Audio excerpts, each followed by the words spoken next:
Este podcast está patrocinado por mi libro Peligrosa Ingenuidad. Lo pueden encontrar en cualquier parte del mundo por Amazon y por la página editorial Igneo. Así que si ya le dieron clic a Cinema Beto, relájense y disfruten.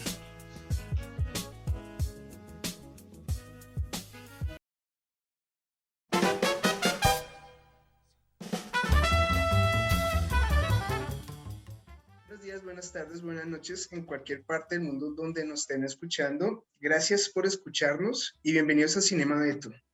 Hoy vamos a hablar de vampiros, queridos oyentes, así que si están escuchando este podcast en la casa y de noche, les pido que miren debajo de su cama, revisen el armario, las ventanas, porque estos seres están más cerca de lo que ustedes piensan. Así que con ustedes, entrevista con el vampiro. What do you say we get started? So you want me to tell you the story of my life? I'll tell you my story. I'll tell you all of it. How? I'm flesh and blood, but not human. I haven't been human for 200 years. Interview with the Vampire, o Entrevista con el vampiro, es una película estrenada en 1994.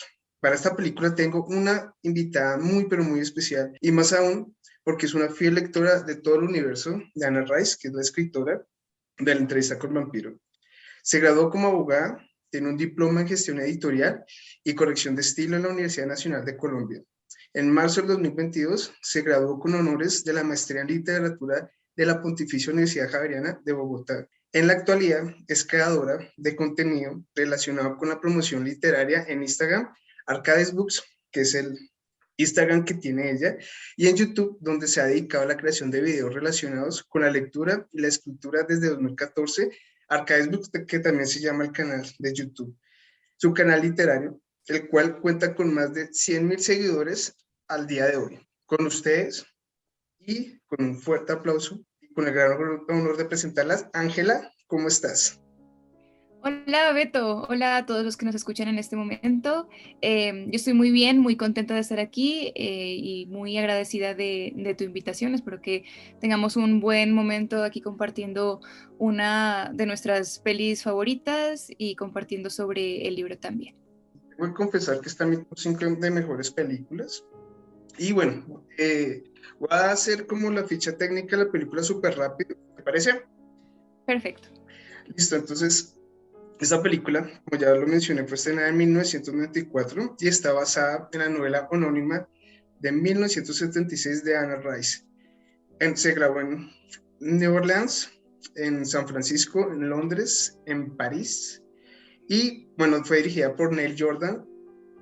Es conocida por su gran elenco que pues obviamente no sé si tenga que yo, o sea, tomé la decisión de este podcast de no meterme tanto con los actores porque son demasiado conocidos, entonces vamos a hacer súper rápido este podcast. Ya lo conocen: Brad Pitt, Tom Cruise, Antonio Banderas, Christian Slater, Kristen Dunst y Stephen Rea.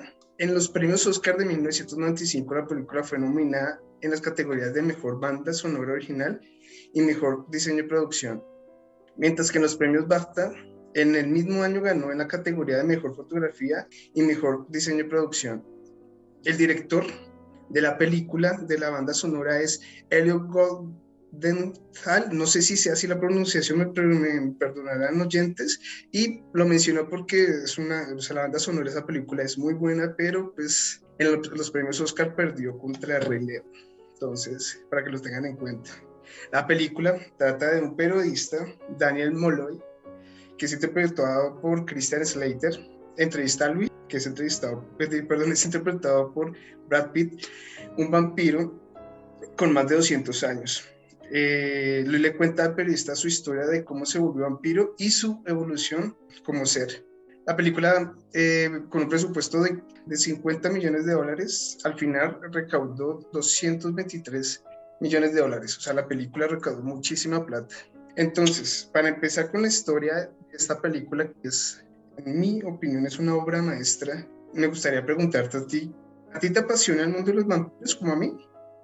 Por supuesto que sí, Beto. De hecho, este tema de lo que gira en torno a la inmortalidad, el necesitar únicamente la sangre para sobrevivir la sensualidad que representan los vampiros, todo el tema relacionado con ellos me parece súper interesante y por estar ligado a la inmortalidad y a la juventud eterna me parece que es un tema que nunca dejará de ser atractivo para mí y sobre todo porque nunca se encontrarán respuestas suficientes en cuanto a esos asuntos. Así que me despierta muchísima fascinación y todos los libros o películas o contenidos que hablen sobre vampiros siempre van a tener parte de mi corazón ganado.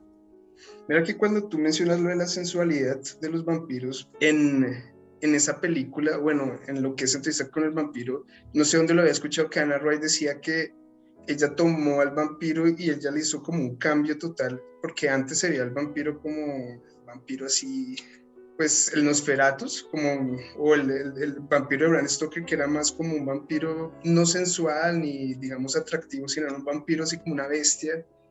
Y ya como que evolucionó eso, lo cambió. Así es, aunque digamos que el antecedente no está en Anne Rice tanto, a mi parecer. De hecho, antes de Drácula estuvo Carmila. No sé si has leído el clásico Carmila de Sheridan Le Fanu. Es de un autor francés llamado Sheridan Le Fanu.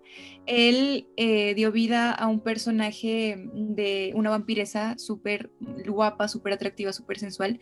Y como te decía, Sheridan Le Fanu creó a Carmila antes de que saliera Drácula. Entonces, ahí estaban como las primeras raíces de este componente del mundo de los vampiros que también pueden ser muy seductores y por lo tanto manipuladores y también atractivos en una parte, digamos, erótica, ¿no? Y esto les ayuda a alcanzar su cometido.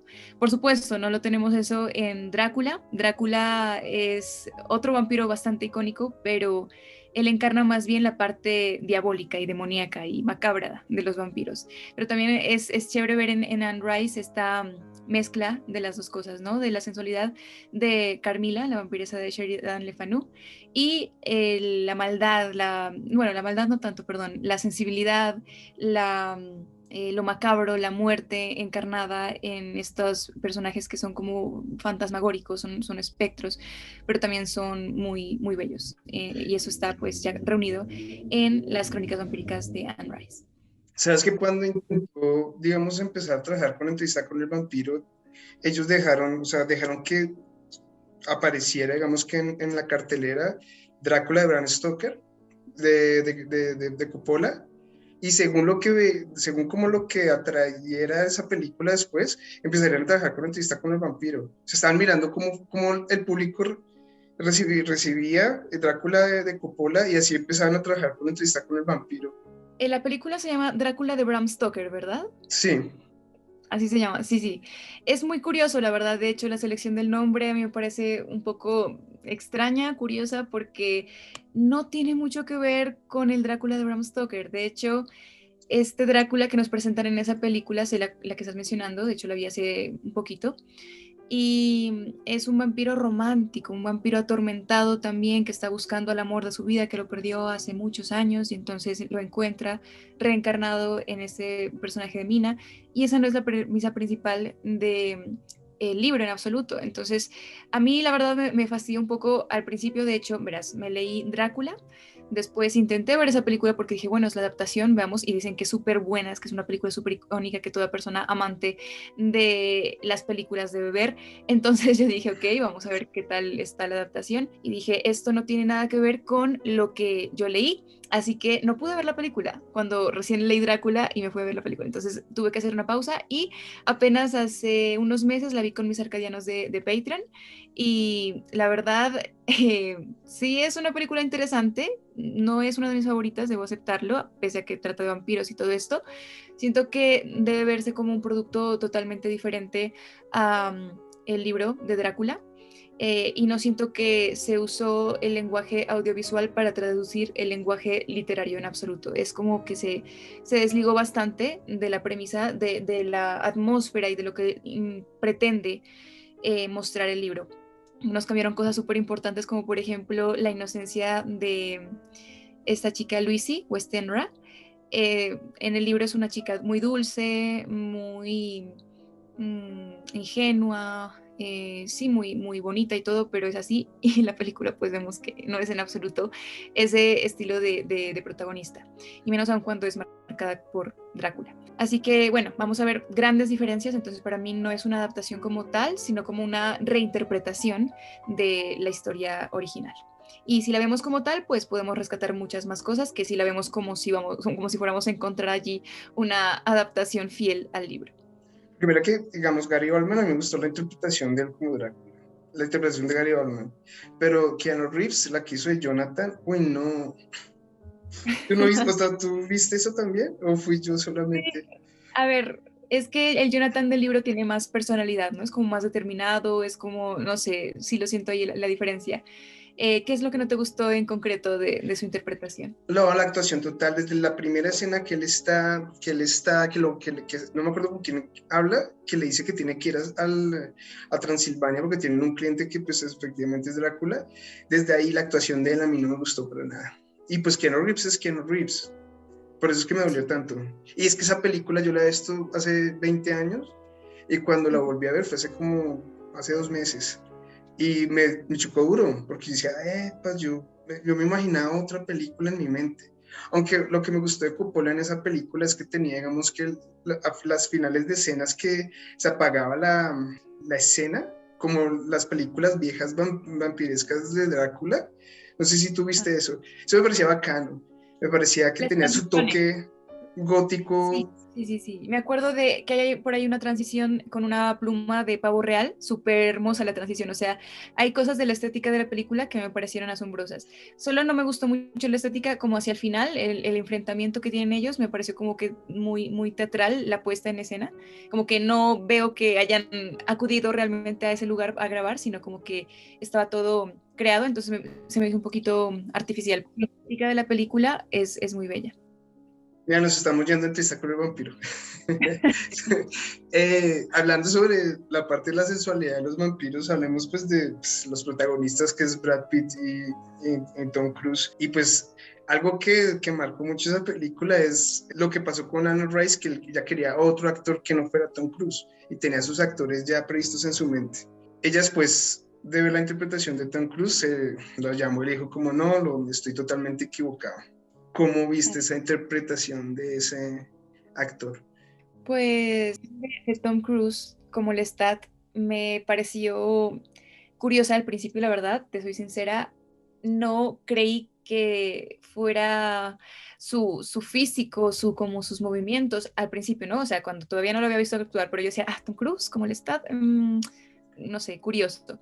Pero a medida que fui viendo la película dije, wow, y ahora me cuesta un poco desvincular la imagen de Tom Cruise del Lestat que está en mi imaginación, pero por supuesto que el Lestat en mi imaginación conforme a los libros es bastante diferente, pero de todas formas es como que le dio vida y que se convirtió, le aportó cosas que cuando a mí se me viene la imagen del Lestat, siempre veo algo de él, tal vez no necesariamente en cuanto a su físico, que también es bastante, es guapo el actor y todo, pero es sobre todo en cuanto a su forma de hablar, a su forma de modular la voz, a sus expresiones físicas, a sus movimientos, y eso me parece que le da todo el mérito de haber conseguido dar vida a un personaje tan icónico como lo es Lestat. No solo se trata de poner una cara bonita, ¿no? Tal vez pudieron haber puesto un actor que también fuera guapo, pero que no fuese capaz de moverse, de hablar, de actuar como él. Y Tom Cruise para mí lo logró. A mí se me olvidó preguntarte eso, que era lo más importante. ¿Tú leíste antes el libro que la película? Digo, leíste antes el libro y después viste la película. Fue curioso porque vi la película por primera vez, que yo ni siquiera sabía que era Entrevista con el vampiro, pero Mm. era niña, tenía unos 8 años y mis papás dejaron prendido el televisor y yo me puse a ver la película por la parte del Teatro de los Vampiros, cuando llegaron ahí, o sea, ya como avanzadita, y Ujú. pues era fuerte, ¿no? Tenía partecitas Claro. fuertes la Y la película. escena del teatro es lo más fuerte. Bueno, no es todo es fuerte, pero es cuando desnudan a esta mujer. Claro, y yo Mm. chiquita, yo no sé, pues viendo como que, ¿y esto qué? Pero me cautivó muchísimo la parte de los vampiros y esa como mi primer acercamiento, ¿no? Al mundo de los vampiros, desde tan chiquita. Y después, ya más grande, cuando me dio la fiebre de Crepúsculo y tal, me recomendaron que le entrevisté con el vampiro y súper fan yo ahí. Y ya pues reconocí ahí ya leyendo el libro, la película que yo había visto cuando era pequeñita, y después pues volví a ver la película una y otra vez. Entonces es como una mezcla de cosas. Yo te cuento que a mí la interpretación de Tom Cruise, a mí me mató esa película. Mira que Tom Cruise, la faceta de él es multifacético, o sea, el tipo es ahora la estrella de acción más importante y tiene más de 60 años. Imagínate o sea, lo que él ha logrado de tener más de 60, de tener 60 años y ser el actor de acción y no necesita dobles. Lo he visto en diferentes interpretaciones, Magnolia, Jerry Maguire, Misión Imposible, pero el papel que él hizo con Lestat, para mí es otro Tom Cruise. Sí me hago entender, el papel que él hace, todo el estilo, lo que tú decías, la forma de hablar, porque yo creo que él tenía que interpretar aparte de un vampiro, como un caballero de la época, de esa época de 1700, y aparte de eso, hay como tres escenas que yo amo de esa película de él. Hay una que es súper fuerte, que es cuando baila con el cadáver. Ujú, ujú. Nunca, o sea, una persona como Tom Cruise nunca me lo imaginaría haciendo un papel así, porque él a veces es medio sarcástico, medio irónico, el Stat que él interpreta, salvaje, y también, bueno, la escena cuando él toca piano, y él para prepararse para ese papel, él tocó piano, y también aparte veía como videos de animales cazando, o sea, el man estaba metido totalmente en el papel. Ahí mencionaste dos escenas precisamente que son de mis favoritas de la película. La del baile, que yo una vez me la encontré en YouTube, después de ver la película, por supuesto, y viéndola en YouTube, solo esa escena como aislada de las demás, tiene muchísima fuerza, pues también tiene este morbo del cadáver y todo esto, pero al mismo tiempo está allí Lestat en todo su macabro esplendor, porque es precisamente esta burla, ¿no? De él hacia la muerte, hacia la sensibilidad de Louis, y ahí está pues una de las escenas tan icónicas también después del primer acercamiento a Claudia. Esa es una de mis favoritas y también la del piano, pero cuando él regresa, bueno, y no quiero hacer un spoiler, pero hay una escena de él No, yo creo que tocando el te puedes piano. hacer spoilers. Bueno, Perfecto, Alice. Entonces, cuando él regresa de la venganza de Claudia, y aparece allí tocando el piano y las cortinas están como ondulándose así al viento y una melodía que me encanta, por cierto, y no la he encontrado, no, yo te pero la tengo acá. así, ay, Sí, perfecto. hay tres melodías del soundtrack que me encantan. La que tú dices que la primera que tú dijiste cuando baila es ese baile, se llama Lestat Tarantella. Imagínate el nombre de él. La del piano se llama, no es Piano Sonata 59, número 59. Piano Sonata número 59 se llama. Yo me puse Gracias. juicioso y yo ponía el Shazam. Ah, Y hay otra canción que es hermosa en esa, que es otra parte que amo, que es la actuación de él, es cuando están con las dos prostitutas y uf, que le uf. obliga a Tom Cruise, digo a Luis que tiene que tomar sangre y hay una baladita así medio vampiresca, medio gótica y eso se llama Lestat Recitative. Listo. No Tiene las tres canciones. Ajá, sí, perfecto. La escena que tú dices del piano es... Es maravilloso. No, y esta del ataúd y las prostitutas, uff. Ahí está también Lestat, o bueno, Tom Cruise dándole vida a Lestat desde la fuerza, desde como que ya no se aguanta, porque él por lo general intenta ser muy pragmático, muy frío, muy así como simplemente ver las cosas prácticas como, bueno, soy vampiro y mi naturaleza me exige sangre, entonces voy a matar y no me importa nada más, pero ahí lo reprende realmente a Luis, como esa confrontación de como que ya estoy cansado de tu actitud, por favor, reacciona, ahora ya no eres un ser humano, esto es lo que hacemos nosotros, y se sale pues de sus casillas.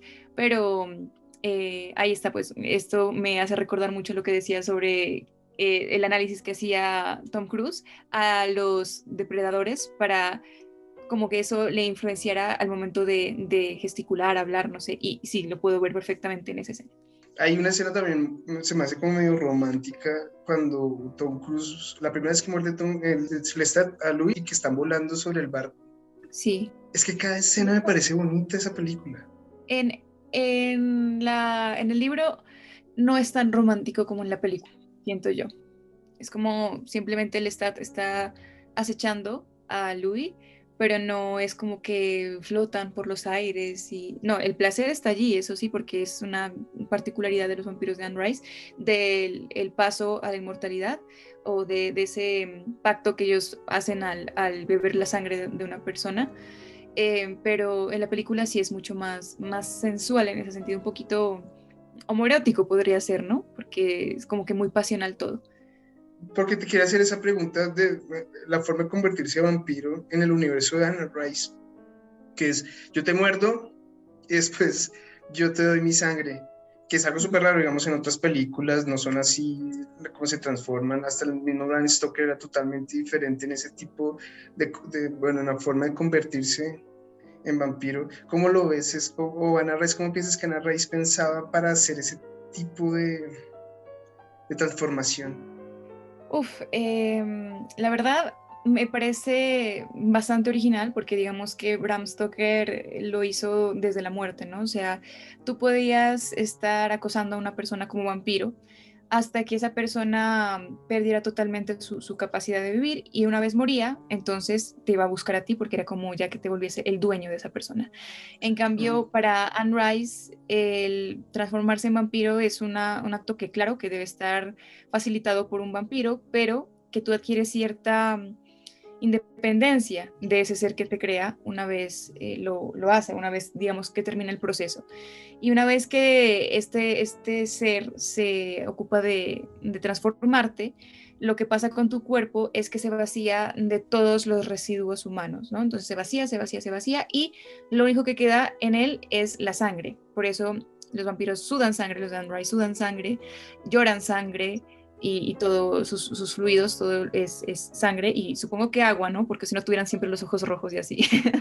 Pero entonces esta parte de generar esta raza de vampiros tan auténtica en ella es de lo que me ha parecido más encantador y sobre todo la independencia, o sea, ya pasan a ser seres individuales. Por más ahí en la entrevista con el vampiro te das cuenta de que primero, bueno, Luis se junta con Lestat, pero después se encuentra con Armand, o bueno, primero con esa chica también, Claudia, después va con Armand, entonces está como allí buscándose en otras personas, explorando qué es ser para él inmortal, porque le mete muchísimo este cariz filosófico a la comprensión de la inmortalidad y de su nueva condición, perdón. Así que eso, me parece genial como lo hizo Anne Rice. Tú no, bueno, yo lo veo también como medio que el vampiro, como una élite, o bueno, algo así, que el vampiro dice, bueno, yo voy a escoger quién quiere ser mi compañero, quién quiere ser vampiro. En otras Ah, claro. películas es solamente es como medio zombie, medio virus, te muerdo y tú después te vas transformando. Hay una Ajá. película que se llama Crepúsculo al amanecer. Ah, no la he visto, no la he visto. No, bueno, yo creo que a nadie le gustaría ser vampiro como esos, porque los vampiros. Pero sí, mordían y la persona después se convertía en vampiro mucho, porque solamente la mordía. Me parece algo como medio, no tanto romántico, pero sí como lo que tú decías al principio, como eso es un proceso Ajá. de que si yo quiero que tú te vuelvas vampiro es porque te lo mereces, o sea, porque te he visto y tú te mereces eso, no es porque, yo quiero ser vampiro, que eso pasó, digamos, con el periodista. Ujú. Ahí está otra de las particularidades de los vampiros de Anne Rice, que claro, no cualquiera puede ser vampiro en realidad. Los vampiros conversos ya del todo eligen ellos quién merece el don oscuro, bueno, como lo llaman por ahí. Y una de las cosas que ellos tienen en cuenta es que tienen que ser personas como que con una percepción muy especial sobre la vida y sobre la muerte. Tienen que ser personas bellas, y por ahí lo dice en el libro explícitamente, que tienen que ser personas bellas, porque es una forma de burlar a la muerte, de como reírsele en la cara a la belleza misma y decirle, ¿quién dijo que los muertos no pueden ser hermosos? Y eso, entonces me parece muy chévere también esta forma de seleccionar tan precisa, como que esos vampiros acechan a sus presas, a los que ellos quieren convertir, y después los convierten, y por lo general lo hacen con el afán de que estos seres, una vez renazcan con el don oscuro, se conviertan en sus compañeros, aunque eso puede variar con el tiempo. Mira que cuando dices de seres bellos, me hace acordar mucho que en la película el trabajo de maquillaje que hubo, la persona que hizo el maquillaje Stan Winston, no sé si se pronuncia así, perdón oyentes, él diseñó las apariencias vampíricas de los personajes y utilizó una forma de que cogía a los actores y ellos se ponían así boca abajo. como colgados de los Sí, como pies. colgados exactamente los pies, porque entonces la sangre llegaba hasta la cabeza y sobresalían las venas. Y de ahí él cogía al actor y decía, listo, ya tengo las venas ahí, ya me están siguiendo. Entonces él dibujaba las venas del actor para que se viera más natural y que venían del rostro del personaje. Cuando él, en la primera parte de la película y que Brad Pitt, Louis, interpretado por Brad Pitt, se encuentra con el periodista, yo no sé si tú viste eso, no sé si me lo imaginé, pero a mí se me hace que el maquillaje que tiene Brad Pitt en ese momento muestra a un vampiro que tiene 200 años. ¿Sí me entiendes? Así. Sí.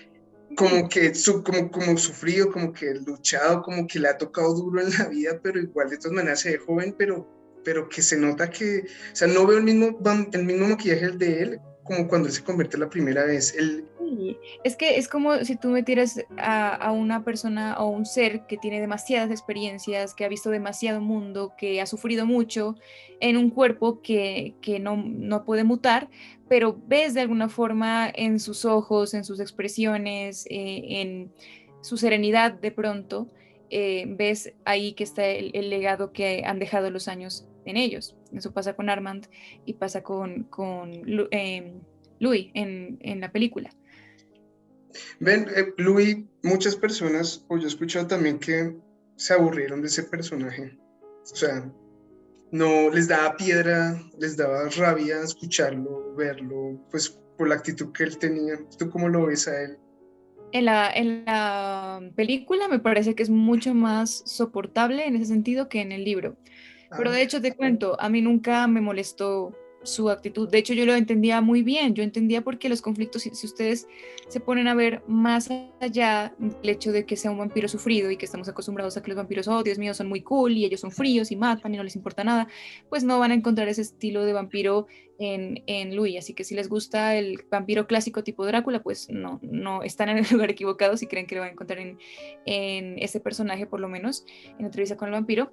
Pero a mí me encanta porque está muy bien justificado cuál es su conflicto. De pronto, si no somos de personajes, de ahondar mejor en los personajes, de tratar de comprender bien cuál es su visión del mundo, por qué sufren y todo esto, si no estamos interesados en esa parte, por supuesto que va a resultar cansino, pero si nos interesa ver el desarrollo de su personalidad allí, me parece que Anne Rice le dio todos los matices para que sea un vampiro que perfectamente puede salirse de las páginas y puede sentarse contigo a conversar.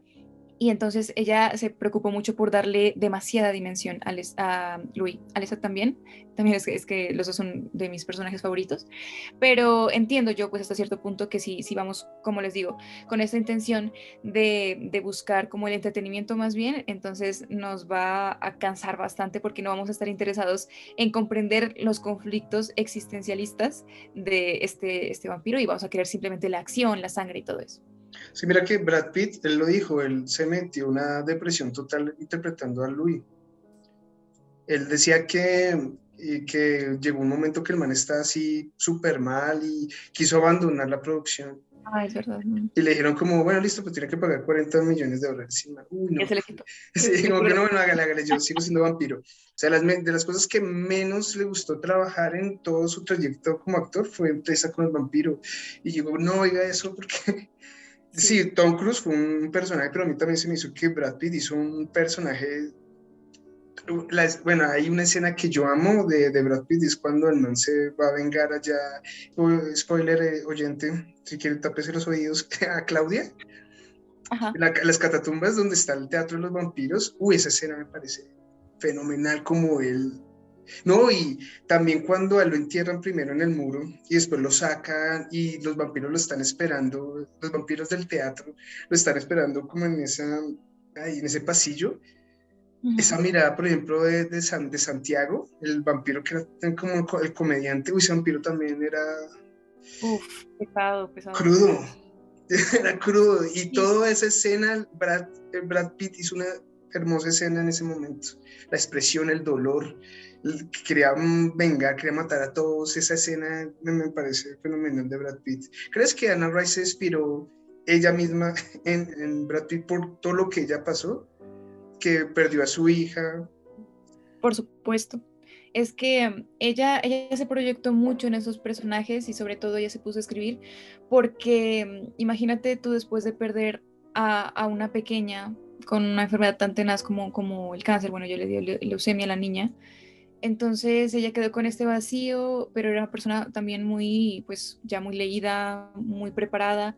Entonces su forma de tal vez lidiar con ese dolor fue a través de la ficcionalización de la inquietud que ella sentía sobre la muerte, por qué pasan estas cosas y por qué le pasa a una niña. De hecho, el personaje de Claudia está bastante inspirado en su hija pequeña, en el hecho de que la niña jamás iba a poder ser una adulta y que se iba a quedar para siempre como una niña. Entonces ella quiso ver cómo sería eso a través de la ficción que construyó aquí y vamos a encontrar permanentemente en sus libros las cosas que ella más la intrigaban, ¿no? Como tratar de explicarse la vida sabiendo que las respuestas que la gente le iba a dar, el apoyo y todo esto nunca iban a ser suficientes y se convierte pues en un asunto existencialista. Así que tanto Louis como Lestat y como Claudia y el resto de personajes que aparecen en esas historias reflejan una parte de los sentimientos y de las inquietudes de Anne Rice. ¿Tú sabías que, por ejemplo, son dos vampiros que adoptan a una niña? O sea, Claro. ella llegó a pensar que Louis lo podía representar Cher, porque había todavía en esa época, de los 90, estamos hablando de los 90, que no es hace mucho tiempo, pero había todavía homofobia en Hollywood, y ella estaba estaba pensando cambiar a Louis, o sea, iba a Brad Pitt por Cher. Cher interpretar a Louis, imagínate. Qué bueno que no lo hizo.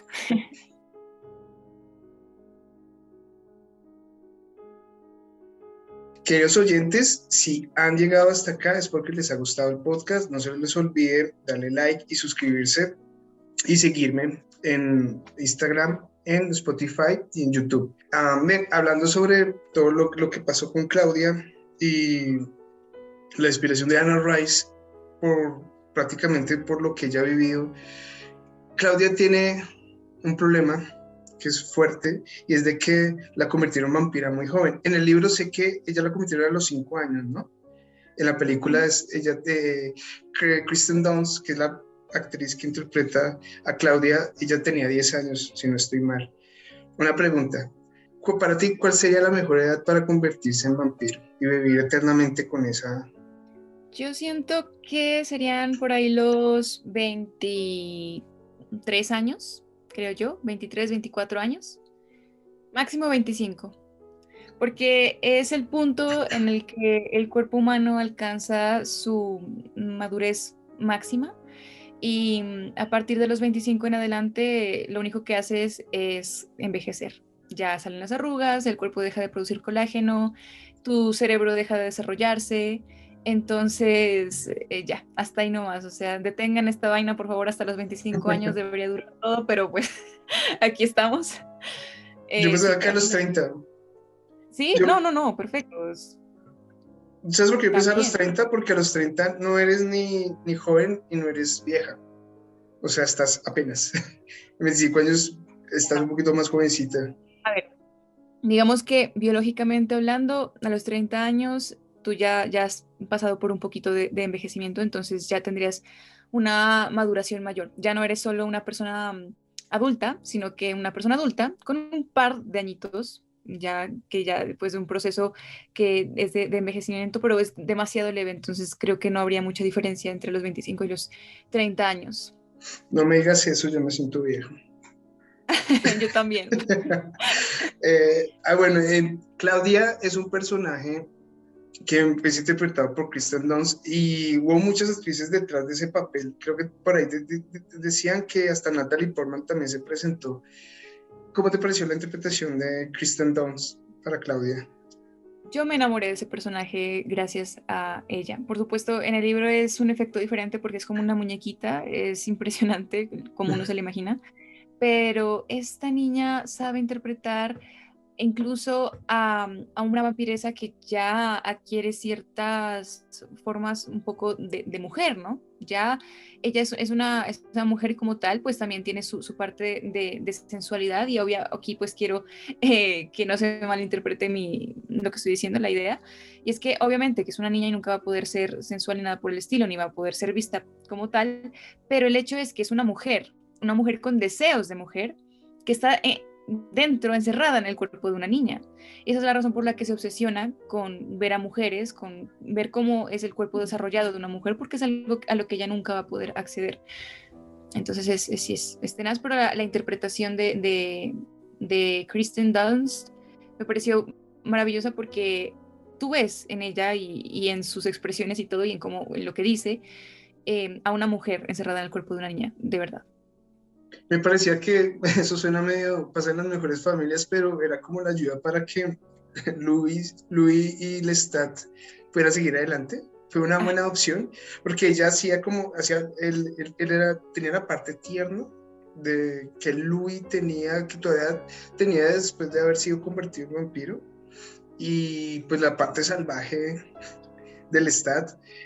A mí me parece excelente la escena de cuando ella está de que le pone la trampa al Stat. uh-huh. Y bueno, después ella, spoiler, ella mata al Stat. Me parece increíble y muy irónico cuando la sangre se le está acercando a los pies y ella empieza a sentir miedo. Total. Es Es como simbólico también, ¿no? Me parece. Es como, yo puedo ser una vampiresa, pero es este momento en el que estoy viendo la sangre de uno de mis creadores a punto de alcanzarme, que me doy cuenta de que también soy frágil, de que puedo acabar como él. No sé, para mí representa eso, esa parte. el libro también, hablando de edades, Armand, Anna Rice también decía que no estaba de acuerdo que Antonio Banderas hiciera Armand y al final ella cambió después de ver la película. Él tiene 17 años en los libros, ¿no? Sí. Y es un vampiro viejo, o sea, tiene Uf, muchos años de... es uno de los vampiros más interesantes de Anne Rice. Es que cada uno tiene lo suyo. Y en el caso de Armand es la manipulación en pasta. Este hombre te puede convencer de lo que sea con solo verte y sabe por dónde entrarte, sabe echar labia y así es como convence a Lestat, así es como convence a Louis después de que lo acompañe. Es súper seductor, pero es uno de los vampiros más letales en ese sentido. O sea, ni Lestat tiene un poder de convicción ni Claudia siquiera, un poder de convicción tan fuerte como lo tiene Armand, y sobre todo porque es que Armand es un vampiro mucho más viejo que ellos. Entonces, por esa misma razón, él es más poderoso, ¿no? Esa es otra cosa de los vampiros de Anne Rice, que ellos a medida que pasa el tiempo, entre más años tienen, más crece su poder. Ah, entonces Armand es más mañoso que el Stat. Pues, por supuesto que sí, eso lo verás en los siguientes libros. Sí, me leo los libros, porque yo no creo que vuelvan a hacer una película con ellos, porque yo creo que ya no pueden dar, sí, ya físicamente no pueden interpretar a un vampiro de 21 o 25 años. No sé si estaban pensando en hacer como la segunda parte y como que al final no llegaron en ningún acuerdo para hacer el Stat del vampiro.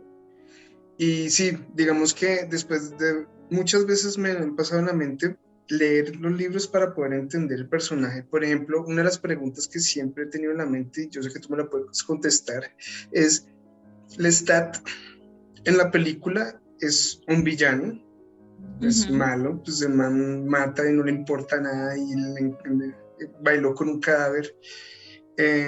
¿Tú crees que él se merece ese adjetivo de villano, se merece que lo llamen villano? O sea, según los libros de Anne Rice, toda la evolución del Stat de ese personaje, ¿crees que él sí sea un villano? Yo creo que depende de ti llegar a esa conclusión cuando tú lo conozcas realmente y cuando conozcas la historia de Louis a través de los ojos de él y la historia del Estado, o sea, cómo fue creado, cuáles fueron sus motivaciones, sus miedos, a quién amaba él antes y durante este proceso de convertirse en un vampiro. Entonces, ¿y a qué me refiero con todo esto? Que los vampiros de Anne Rice siempre van a tener un montón de matices. Yo aquí nunca voy a cometer un error, soy el héroe, soy el más bondadoso, el más noble. no esperes eso de los vampiros de Anne Rice. Tampoco esperes lo opuesto, que va a ser el malo porque sí, porque soy muy malo y soy déspota y soy orgulloso y punto, y no me importa nada más.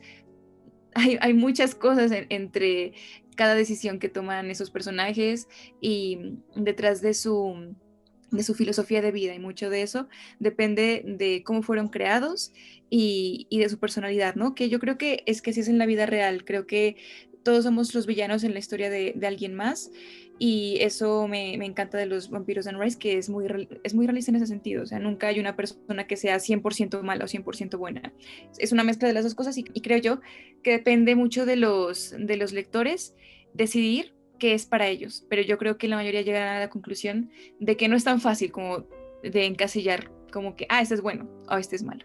Es bueno y a veces sus intenciones son buenas, pero los recursos a los que él acude para llegar a esos objetivos no siempre van a ser buenos. Y, oh sorpresa, los seres humanos somos así. Entonces, no sé, ahí es como esta dicotomía interesante que en absoluto tira a este maniqueísmo de 100% bueno, 100% bueno, blanco o negro. Porque mira que, digamos, Louis digamos que a mí me parecía que Louis era la interpretación de él, como la tibieza del vampiro, digámoslo así, pero ya después, ¿a qué es lo que voy? No cuando él no consumía, digamos, no quería consumir sangre humana porque se sentía mal, sino ya después cuando él perdió lo último que tenía de humano, que le dice a Claudia, cuando transformó a su compañera, él dice, hasta aquí llegó lo último que me quedaba a mí de humano. Ya después le decía al periodista normal de que él estaba caminando, él ya caminaba en la calle y si encontraba a alguna persona, pues él tenía que sobrevivir. Uh-huh. Pues porque era un vampiro y los vampiros solamente pueden sobrevivir con sangre. Yo creo que él era como, o sea, digamos que a mí la maldad que yo vi, la maldad en la película, la maldad más pura que yo vi en la película eran los vampiros del teatro. Ya, sí. Y que el mismo Arman decía, estos son vampiros, pero son vampiros que no les importa nada, son locos que solamente piensan en su ser y no que hay un más allá del ser. Él decía, ellos no saben nada, entonces por eso él quería buscar, él quería ser el compañero de Luis porque él veía como algo, después de lo que tú decías, de la muerte y de la vida, un vampiro depresivo, así, se pone a pensar todo la existencia y todo eso. Entonces a mí se me hacía que hubiera como la transición del vampiro villano y el vampiro pues que fue él en algún momento. Sí, eso es interesante y siento que es así. Y sin embargo, mira que persiste lo que yo te decía antes de lo bueno y lo malo, pero en los personajes principales de Anne Rice, digamos, porque mira que los del teatro de los vampiros, eso tiene una explicación, la razón por la que son tan malos, porque ellos sí son perversos, pero no son personajes así súper importantes, ¿no? En la trama son como personajes, bueno, tienen su importancia en cierto momento por lo que hacen, pero no es como que tengan una individualidad como tal. Y eso se debe, esa explicación está en Lestat el vampiro, en el segundo libro de las crónicas vampíricas, y se debe a que ellos fueron instruidos, entre comillas, o más bien enajenados debido a que les lavaron la mente y les hicieron pensar, les hicieron creer como esto si fuera un culto religioso, que ellos eran demonios, que ellos eran los malos y que como tal debían comportarse siempre así porque ellos eran servidores de Satanás y de las tinieblas. Un fanatismo que ni te imaginas. ¿Y quién estaba a la cabeza de todo este montaje? Creyéndoselo, pues Armand estaba a la cabeza de todo este culto, era un culto. Y tú sabes cómo son las personas en los cultos, pues entonces para ellas no hay otra verdad que la que les diga el que manda en el culto, pues en este caso que era Armand, y él los convenció de eso y por lo tanto ellos se convirtieron así y fueron perdiendo su individualidad hasta convertirse prácticamente en bestias frívolas y salvajes, que lo único que querían era muerte y asegurarse de que todo lo que ellos hicieran iba a servir a este ser malvado o a la oscuridad o a Satanás, etcétera, etcétera. Igual yo coincido contigo de que la primera vez que yo vi entrevista con el vampiro yo tenía como 9, 8 años y la escena que yo encontré en televisión, igual mis papás se fueron y yo empecé a canalear y encontré la escena del teatro cuando cogen a esa pobre parisina y la desnudan y a mí esa escena me quebró fuerte Es una escena, ¿sabes qué? Lo que me parecía así súper heavy de la película, que ellos hacían una sátira de ser vampiros y con eso era que se escondían entre los humanos. Ellos decían, somos vampiros, pero le hacían la sátira como dando a entender, o sea, se reían de eso y por eso la gente creía que no eran vampiros, sino era una sátira. Sí, sí. De hecho, es chistoso lo que dices de que te gusta este montaje de los vampiros. Es curioso porque, ¿sabes quién les dio la idea? Spoiler, de hacer el teatro de vampiros. ¿Quién fue el primero que actuó como vampiro en frente de un montón de gente en París? ¿Lestat? Adivina. Ajá. Ah, Él dio ahí las muestras de cómo era ser vampiro, pero esa primera presentación tuvo un efecto negativo, digamos, en la gente, porque la gente se dio cuenta de que había algo sobrenatural con él porque saltaba y después flotaba y no había nada, y saltaba y daba maromas y se enloqueció a él y se reía y su voz era tan fuerte que la gente comenzó a ensordecerla y entonces fue una locura eso y entonces la gente se fue corriendo, se fue asustada, pero él les dio después la idea a ellos, a los vampiros, porque ellos vivían en cementerios, en las Armand. catatumbas. Ajá, ellos vivían ocultos y ellos decían, nosotros nunca debemos revelar ese secreto a nadie, pero entonces Lestat dijo, ustedes deben sobrevivir aprendiendo a convivir entre los seres humanos. ¿Y cómo lo van a hacer? Pues a través de ese teatro, yo les voy a comprar ese teatro y ustedes aquí hagan con él lo que se les dé la gana, pero muéstrense y hagan de esto un espectáculo. Y pues así lo hicieron y ahí quedó, Armand pasó de ser el líder del culto al líder del espectáculo, el performance de los vampiros en el teatro de los vampiros. Ven, hablando sobre de las tumbas y todo eso, algo que me gusta, digamos, del universo de Anne Rice, pues no, bueno, de la película Entrevista con el vampiro, tengo la oportunidad de leerlos y los voy a leer, es de que el vampiro de Entrevista con el vampiro es, digamos, de los vampiros que he visto en películas, el más real. ¿A qué me refiero real? De que no se asusta con ajos, de que no se queman con la cruz, que una agua bendita, de que una estaca, pues no tiene que ser necesaria una estaca para matarlos. Y hay una parte que dicen lo de que el periodista le pregunta a Louis, le dice, bueno, ¿y los sarcófagos, los ataúdes? Louis dice, lastimosamente sí son necesarios. En la película nunca explican por qué. ¿En los libros en algún momento explica? Sí, y la respuesta se te va a hacer súper sencilla y es como un poco de sentido común que uno dice, ah, es cierto. Es que si tú te encuentras con una persona durmiendo en una casa, vas a abrir la cortina y se va a morir, pues si es un vampiro, pues se va a morir. En cambio, ¿quién se va a acercar a abrir un ataúd? Sobre todo en esas épocas tan puritanas.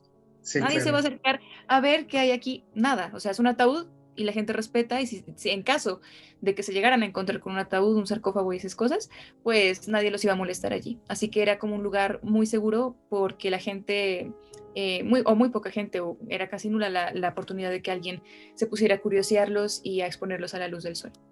Pero qué incómodo, o sea, si yo fuera vampiro, bueno, no sé, de pronto siendo vampiro no es tan importante dormir, pero no, qué incómodo, ¿no? Sí, claro, para un ser humano debe ser incómodo, pero para ellos es gloria porque es la oscuridad absoluta y nadie los molesta y es el silencio absoluto. Yo que tengo algo de vampiro te puedo decir, no, no debe ser tan incómodo. Yo creo que aguanta un poco. No, yo sí necesito mi camita, mi sofá, y si fuera vampiro yo intentaría como negociar. Acolchadito, un sarcófago así bien Sí, acolchadito, exactamente, bien aire montado, acondicionado, mm, musiquita. o doble, que yo pueda, digamos, Ah, estirarme. eso. Eso. Te iba a hacer una pregunta, pues, a base de todo lo que tiene que ser el universo de vampiros. ¿Cuál es el tipo de vampiro? ¿Cuál es tu vampiro favorito en todos los libros y películas que has visto? Lestat, De la esta, verdad. de entrevista con el vampiro. Es como que súper obvia la respuesta, pero sí, Lestat es no solo mi vampiro favorito, sino uno de mis protagonistas favoritos. Y después de él sigue Carmilla, de Sheridan Le Fanu. Y la especie, o sea, me refiero, digamos, a la especie de vampiro. ¿Cuál es el que más te gusta? ¿También el de Anna Eh, Rice?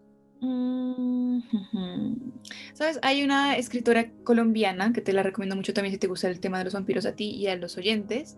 Ella se llama Carolina Andújar y escribe literatura gótica. Y ella creó su propia visión de los vampiros y olvidé mencionarla antes, pero ella es otra de las autoras y otra de las personas que han construido esto de los vampiros desde una perspectiva bastante particular. Los de ella sí le temen a los objetos religiosos y todo esto, pero es porque sus historias son homenajes al vampiro clásico y a la literatura gótica. Entonces, como tal, pues vamos a encontrar estos referentes del temor a las cruces, al agua bendita, a las cosas de las imágenes católicas, etcétera. Pero yo creo que los vampiros de ella son de mis favoritos porque no todo siempre es malo con los vampiros, ¿no? Entonces, no está tan volcada a la perversidad absoluta como en el caso del vampiro de Bram Stoker, Drácula. Él sí es súper malo. En cambio, los vampiros de ella pueden ser muy malos, pero en esta última entrega de Carmina Nocturna, que salió justo hace algunos meses, en abril, encontré allí un vampiro que puede ser muy, muy sensible también, muy inteligente, muy empático también. Entonces me parece chévere encontrar un poquito de humanidad en estos seres, porque ahí ella pues da su propia explicación de por qué son vampiros, y es totalmente diferente a la de Anne Rice. Tira un poquito más a la de Bram Stoker, pero ella usa mucho las leyendas del folclore europeo. Entonces es una mezcla de varias cosas y el resultado me ha parecido súper chévere. Y digamos que ella es uno de los vampiros, los vampiros de Carolina Andújar, son de los vampiros que a mí más me han gustado de todas las historias de vampiros. Siempre a mis invitados les hago una última pregunta, es medio existencialista. A ver, cuenta. ¿Listo? Ok. Hay una película que se llama Abut Sesuf, Sin Aliento. Esa película, hablando de estos seres inmortales, mi pregunta es, ¿a ti qué preferirías? ¿Saber cuándo te vas a morir o cómo te vas a morir? ¿Cuándo? ¿Cuándo? ¿Cuándo? Porque si sé cómo, no voy a disfrutar la vida. Voy a estar permanentemente preguntándome si ya estoy cerca de ese momento, digamos que congelada. Entonces, si viajo a algún lugar frío, entonces digo, ay, de pronto aquí va a ser, no voy a poder estar tranquila, no voy a poder disfrutar de mi vida. En cambio, si sé cuándo, voy a saber el momento y voy a saber que va a llegar, así me paré de cabeza y que no voy a poder hacer nada para detener ese destino. Así que me voy a encargar simplemente de aprovechar al máximo los días que me quedan hasta que llegue esa fecha. Ok. Oye, ya a mí se me olvidó preguntarte eso que era al principio. Tú eres la entrevistadora, ¿tú qué le hubieras preguntado al vampiro? Oh, Dios mío, se me ha olvidado esa pregunta.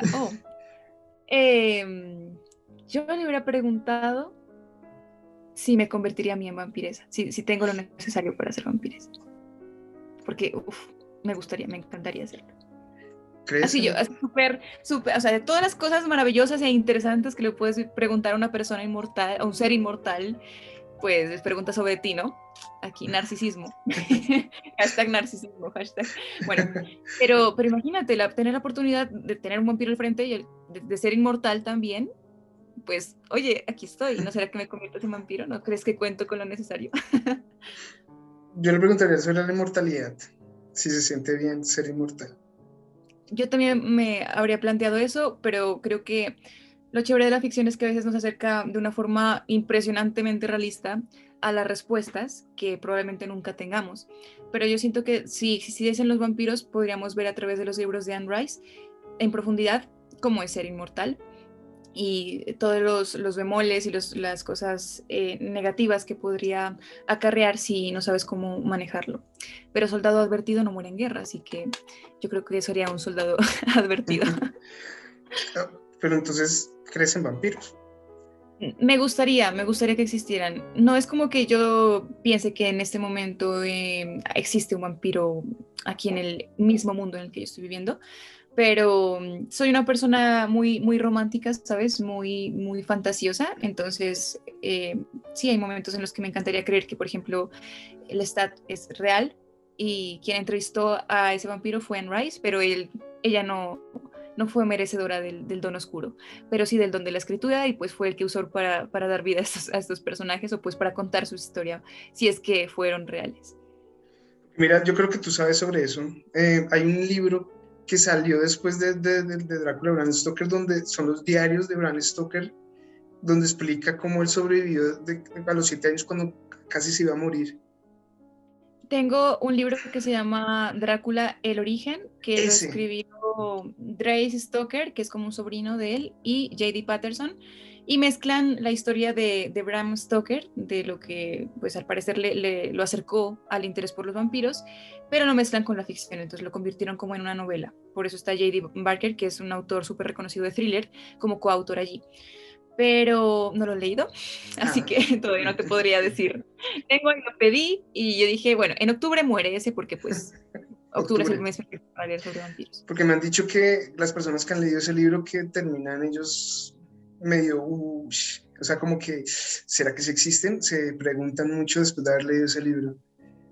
Ay, ojalá que yo quede así. Bueno, quedaré medio loca, pero no importa. Todo será por los vampiros.